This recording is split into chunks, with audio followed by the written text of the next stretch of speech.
Got him? Oh yes, Jeff, that was amazing. Woo. Good job, buddy. Oh, that was so cool though. Whoa. Wow, Right at the boat, that was outstanding. awesome. Well, you wanna know why that fish hit?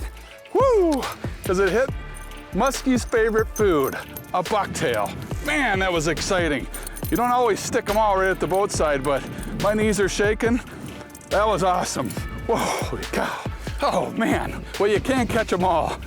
We've learned that over the years, that's for sure. But another thing we've learned is that this bait, which is a bucktail, you know, sure it has synthetic hair these days. We use all kinds of things. You call it an inline spinner if you wanted it. We stick to bucktails. These things have been around and have historically proven themselves for muskies. And there's a reason why they work so good and why we call them muskies' favorite food. For one thing, you have these spinners, okay? So they're sending off all types of vibration in the water.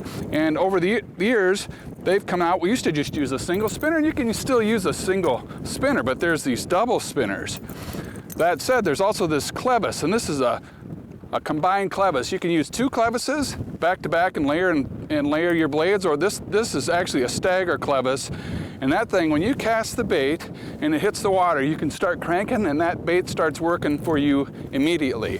In the old days, boy, if you got that, a little weed or something would prevent that. You're wasting a cast. And the longer you can keep that bait moving all day long, every single cast counts, the better your chances. So you can also use, this is an 8-9 combo, so it's a size 8 blade and a 9 blade, but you can also use a double 12s became real popular. That's a real heavy, bigger blade, and that throws off a lot more water displacement and more vibration.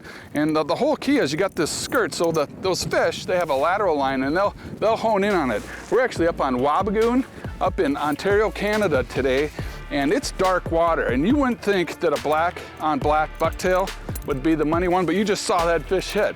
So they're using their senses to find that bait, and once they do, and they'll track in on that bait, now you have the skirt, and if that skirt's pulsing, there's different, these synthetic fibers that they'll get in on, and then they'll see it and they'll determine that that's food. And then you want to have the right size weight, okay? So this is a 3/4 ounce. So with these blades, it's tracking 1 to 2 feet below the water. Now, if we notice those fish were deeper, we might grab a bucktail that has more weight on it, which allows the bait to sink further.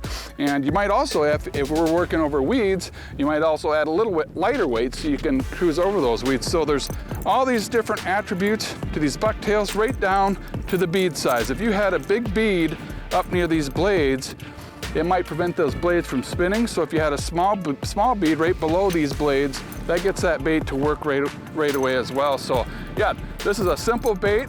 There's actually a lot of nuances to it, and every little nuance makes it just a dynamite option for muskies.